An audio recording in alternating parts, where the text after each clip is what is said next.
Hello craftlings, welcome to Naturally Creative, where I show you DIYs focused on nature's beauty. Now today I'm going to show you how to make wisteria flowers. Now I have another color that I haven't started working on yet, and it's baby girl pink, and that's the one that we're going to be doing today. These are what the finished ones are going to look like. Now in order to make these, you are going to need floral wire, different round objects to trace, measuring to cut the floral wire, a cutting item to cut the floral wire. This one is actually a jewelry plier, and that will come in handy later on. Another supply you'll need is ornament hooks, where you straighten them out and then curl one end. This is where you'll loop the end of the floral wire that contains the blossom. This is what you would buy. If you don't have spare ornament hooks around, you can always use paper clips. You could use more floral wire. If you don't want to do the little poking hangers to poke them into something like corkboard or foam, that's perfectly fine too. It's up to you. This is your craft. You're going to need something to trace, and you're going to need some sort of paper to trace it on. Now, I chose tissue paper because I thought it would more emulate the actual blossoms. You're going to need a hot glue gun and hot glue sticks. Now, to start off, what you're going to do is take a sheet of this. And, oh, before I continue, I should state that this is not my original idea. This is based off of a video from the channel Your House at Home TV. Now, she did this really gorgeous, really well done video of DIY coffee filter wisteria arch. Her video was great. I loved it. But for my needs, I had to do a smaller, lighter weight blossom because of the scenario that I'm using them in. So what you're going to want to do is get out your paper, and I don't have any more than I need to trace at the moment, so I'm not going to show you that, but you would basically just set it down, take your pen, and go around it. If you have like a circular stencil, that would be great. Some people have like compasses and all other kinds of fancy stuff. This is for people who are just starting out. That's how I try to do my DIYs. So, what you're going to need is 3 different sizes. This is a pop bottle cap, this is a medicine cap, and this is from a, I think a pasta sauce jar, if I'm not mistaken. And so you are going to need 3 different sizes, which is why I show them stacked up like this. You're going to need small, medium, and large for the way that I'm doing it. Feel free to do it according to your own methods if you'd like to change it up. So, this is what the large circles would look like. This is what the medium circles would look like. This is what the smaller circles would look like. So, now, the way that I do mine, I do 8 small, 4 large, or I'm sorry, 4 medium, and then 2 large. I start from the smalls, and I kind of slide them on behind each other. But before we get any further on that, I would like to show you how I build these. So first, what you want to do is trace and cut out your circles. And yes, that sounds like a lot. This is not a short kind of craft unless you're building just one flower. Now you're going to take this circle and fold it in half. You want to crease it as best you can. I use my nail to smooth it out. So now you have a half circle, you got to fold it in half again. Crease it down. Now you have a quarter circle. Fold it in half again, and you always want to keep one end that is all of the folds, the other end that is like kind of sort of open, and you'll see why here in a little bit. And so now I am folding it into 1/8 of a circle. You're going to want to do that for all of your circles. That is a little bit time consuming, so I'm not going to bore you guys with that because I already have all of my sizes prepared. So once you have them cut and fold it. And I'm going to show you this with, I think, a larger blossom. Yeah, I'll go ahead and I'm going to show you the folding again just because I need to fold this one. So, fold it in half. It doesn't have to be super precise. This is not one of those finicky sort of things. Fold it in half again. Now you have a quarter circle, and then you're going to fold it in half again. Now, I'm not going to cut this on camera because that can be hard to see and I can't angle it correctly. So I'm going to draw for you what I do. Now, as you can see, one side opens and one side does not. You want the not open side to be the side that you do not cut. You want to cut to where this stays together. And so what you want to do is you want to cut it like this. You're going to cut up and then you're going to cut a shape kind of like that. And yes, I know there's going to be comments about the shape of it. It is what it is. And so you cut this out, and I'm going to do that off camera so you guys don't have to get all confused with what I'm doing. Well, I'm going to do it mostly off camera anyway. Now, you don't have to draw them out because eventually you're going to get to the point where you're like, yeah, I can do this. So you don't got to draw every one of them out. You might want to draw like the first couple, maybe, if that's your thing. This is definitely not something you want to do if you have hand issues. So what you're going to want to do is you're going to want to take it, there's the drawing, turn it to face you like this, stick your thumbnail or a pencil or whatever in the middle, open it up, and then open it up again, and then open it up again. This is the shape. Now you're going to do this for all three sizes. Then I'm going to stick that in with all my larges. I recommend going and doing like the drawing, the tracing, whatever you want to call it, the cutting, the folding, all of that. You're going to want to do all of that before you get to the glue gun, so that way you're not having your glue gun running as often, because that can become potentially problematic. Now, what you're going to want to do for my version, the way that I am doing it, oops, Stevie, I dropped that again. I dropped them all. Now, you're going to want to take your floral wire, and I like to pre-cut a couple of them. I don't know if you guys can see that. Yeah, no, you can't. So I take my floral wire, and I pre-cut a couple. I usually do mine at 7 inches because that's more than plenty for what I need. And so you can straighten it out by your fingers. If you're fancy like me, you can get a goofy tool like that. It's not a necessity. You can always just use your fingers. Honestly, using your fingers would be cheaper. I think I spent $3 on that goofy thing. So, now what you're going to want to do is you're going to want to take your smalls, and you're going to need 8 for this phase if you're copying what I'm doing. 2, 3, 4, 5, 6, 7, and 8.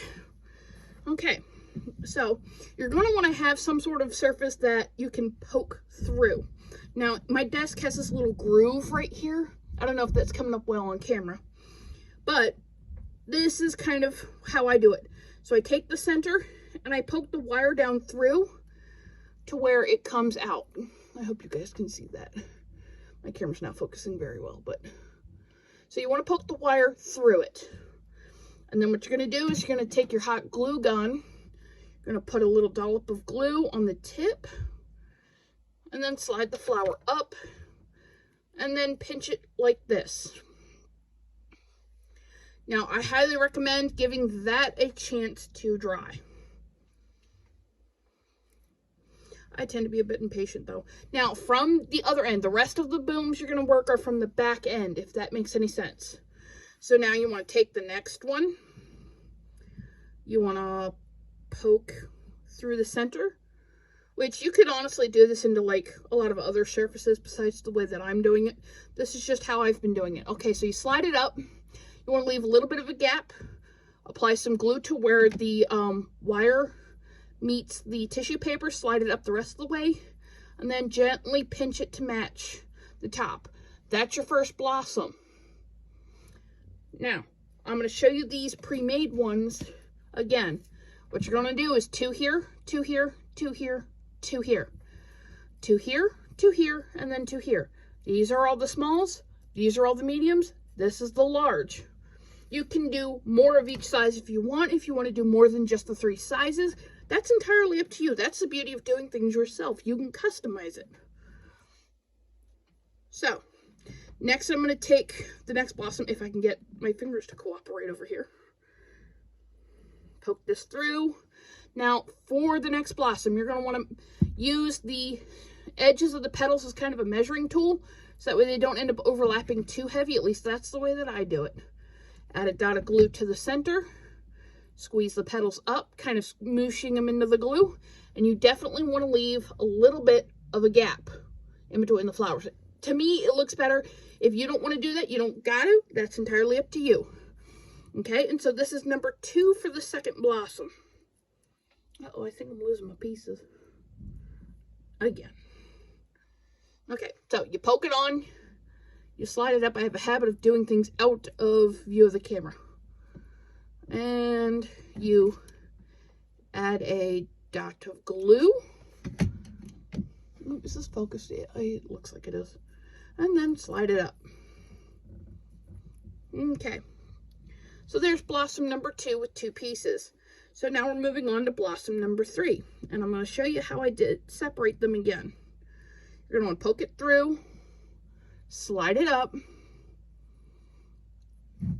and then you want to use the petal to measure, and you want to leave a little gap there. And you add a dot of glue, which it takes me probably 10 to 12 completed flowers before I run out of a glue stick. So this is really easy on the glue sticks. So you add a dot of glue, you pinch it up, and there you go. And then by measuring it the way that I did, I end up with a gap. And so take the next blossom, poke it through, slide it up, leave a little bit of a gap, add a dot of glue, slide it the rest of the way up, and kind of gently press them together, so that way this next layer is glued to the previous layer. And that's how you get the more full effect. If you want to do more than 2 per little flower, you can. Some people want a fuller, some people want a less full. It's entirely up to you. So now for number 4 of the small blossoms, I'm going to slide that up like that. Again, leaving that little gap. Add a dot of glue. Pinch, pinch. Sometimes you might want to roll it a little bit, depending on the way that you're doing it. Sometimes that does help, sometimes it doesn't. Darn it. Get back here. Poke. Oops. Slide. Try not to do this off camera. Add a dot of glue. Squeeze the glue stick back in the glue gun. And then secure your blossom. Now that's the small ones. And yes, I do have strings on this. It just kind of happens. Alrighty. So now you're going to want to go for the mediums. And you got to do, the way I'm doing it, I'm doing 4 of the mediums, which results in 2 blossoms. So, I apologize if this video is a bit long-winded, but I feel the need to show these steps. So, you poke it through, slide it on. Now, you could replace the floral wire, add a dot, with, say, sewing thread or something, and use a needle to poke it through, and then, like, tie a knot and glue the petals to the dot, or, I mean, the knot in the thread as well. That's an option. I did try that one. It moved around too much for me. And so there's part 1 of the mediums. And then I'm going to take another medium, poke it through, slide it up. Now, if you want to customize the color and you don't want to mess around with the tissue paper because it can be kind of fragile, I would go ahead and follow the video from Your House of Home. She did it with coffee filters. Coffee filters are a little bit less fragile, and they're usually white in most cases, so you can customize the color, which I personally like that concept. It's just with my asthma, I can't do the sprays and stuff. I have to be careful with that, or ask somebody else to do it for me, and that gets old. So now again, this is the start of the second medium blossom, so I'm gonna bring it up, kind of measure it, make sure it's not super close. I do want a little bit of space to define the different blossoms. And then dot of glue and gently pinch it up. Okay, so that's first piece to blossom number 2 and second piece to blossom number 2. Doesn't have to be exact or perfect. I needed to do mine rather small and rather lightweight because of the scenario in which I'm using them. I don't have a whole lot of room vertically, and the way I'm sticking them into a foam insulation board, so it just doesn't work out as well to do them heavier. That's why I'm doing them smaller and lighter weight. You know, like I stated earlier, I really do love the way she did her tutorial. It's just I had to tweak a few things. And so I thought I would show you guys my little bits of tweaking in case you needed to tweak it in a similar manner. So now these are the large ones. I need 2 pieces to make 1 large blossom. Oops, my strings are catching. Poke it through, slide it up. Now, because the situation I'm using them in, there's already greenery in place, and it's like year-round greenery in place. I don't have the need to add leaves to these, but if you wanted to, you could. It'd be pretty easy. I think she has something for leaves on her video. I haven't watched it in a few days. Yeah, I think she does have something for leaves. So, of course, pinch, you know, add the data glue, pinch it. This one's going to look different. Now, sometimes if it doesn't look right, I'll add a third one. It's not an all the time thing, though, for me. That's why I didn't say that you automatically needed the 3. Also, when you go to do the cutting, I recommend doing, when you're doing the shaping part, to where it's no longer a circle, use tiny scissors. You can maneuver them a little bit better. I mean, to each their own personally, but that's what I found works for me. Okay, and then push. Yeah, I think I'm going to go ahead and do a 3rd large piece for that one.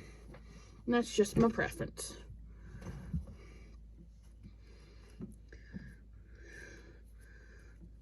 And then I'm going to do a 3rd piece. And now you're going to see that this is really tiny, but I need it to be really tiny because, like I said just a minute ago, I don't have a whole lot of vertical space that I'm working with because my ceiling down here is really low. So, there's the 3rd piece added. I think it looks so much better with a 3rd piece added, personally. It's just a personal preference. Now, to add it to the little thing that I poke into the foam, I take this end, feed it through the loop. I hope you guys can see that. Maybe it's better if I go up here. Yeah. So you take the end of the floral wire, you feed it through the little loop, and you want to go about halfway and bend the end over. I hope this is coming through okay for you guys. If I need to explain it in more depth, I can try to figure out a way to do that. Just go ahead and comment below. Now I'm going to grab the jewelry pliers, pinch towards the end, and then just twist. Doesn't matter which way you twist it, it's just twisting it kind of gives it a better connection point. It also stiffens the top of this a little bit, and I hope it makes it last longer. I don't know. I haven't had these up very long. Well, some of them I haven't had up very long. I do have ones done in white, but I can't get those back down because my silly self glued them in place, so. But I did follow her coffee filter version almost to the letter, and they turned out beautiful. I like the white. I really do. You just leave it white, and they are overall more durable by following her pattern, so if that's what you're looking for, I recommend that. So here's the completed pink, which I know doing it over my hand probably isn't the greatest idea. So here's the completed pink. Do I have something darker color I could do that over? Yeah, I could do that over my hot glue board. So here's the completed pink. I hope that translates a little better. Yeah, that looks better. And so you've got smalls, mediums, and 1 large.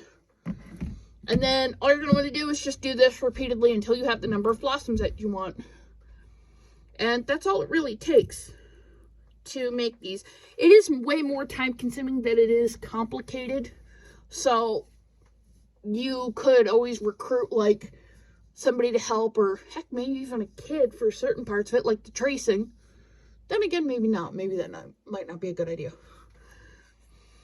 But yeah, this is a little bit time consuming, especially for making a large quantity of these, like I did. But I